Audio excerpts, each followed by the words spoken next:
silence, I will do something against you that no man dared to do.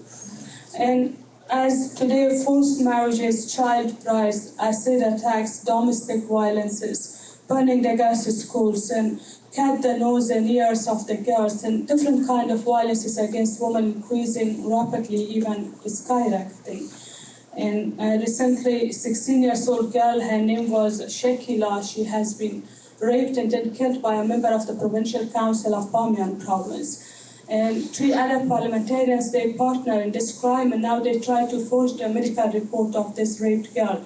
As now I follow this case, and later I will tell you a little more about this story, that Shekila was not the first one, unfortunately will not be the last one.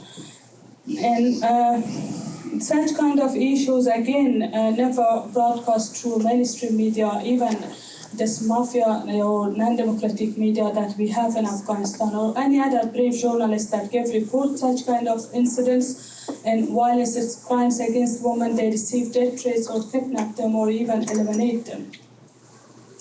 And during this 12 years, almost 13 years, they were saying to our people that they are there to fight against Taliban or war on terror, US and NATO. But now US officials and these other Western governments, high-ranking officials, they publicly, shamelessly, they say to our people that Taliban is not their enemy. And I think they are right. At least I was saying on behalf of my people during this 12 years that Taliban, warlords, all these extremist fundamentalists, they are a product of the White House, and they are only the enemies of Afghan people, not their foreign master. In fact, during these 12 years, they played the game of Tom and Jerry with these terrorists. And now, under the name of National Peace Reconciliation, invite them to join this puppet corrupt mafia regime and even open an office for these terrorists of the Stone Age in Qatar. You may hear this news. And I believe that such kind of peace is even more dangerous than the current war, because we more unite the enemies of Afghan people, especially sworn enemies of the woman. And values like justice, peace, democracy never come by these sworn enemies of these values, especially the way we witness the rule of these fundamentalist warlords who, with mask of democracy, imposed on Afghan people.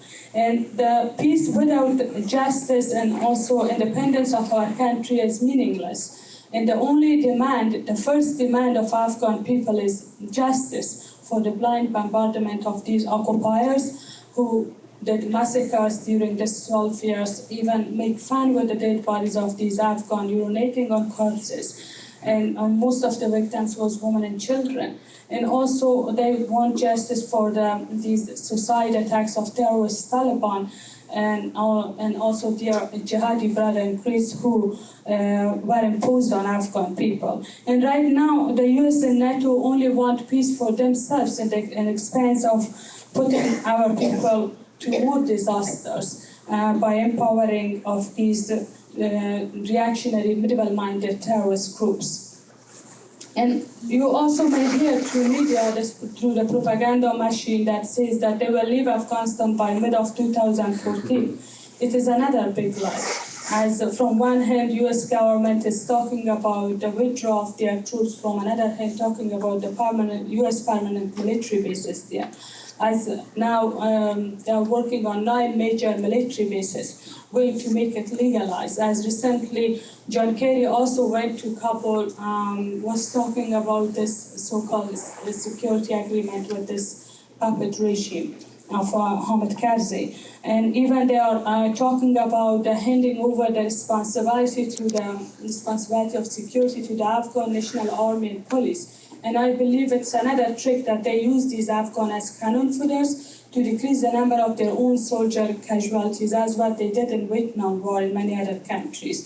And the people of the world, they should know that democracy, peace, justice, these values, they never come through barrel of gun or military invasion. And they should know that US and NATO is there for their own strategic, regional, economic, and political interests. And they will never leave Afghanistan voluntarily. Few thousands of the troops, they will withdraw just to deceive good people around the world, especially justice-loving people of the US, then they continue to their barbarism in different way and different names.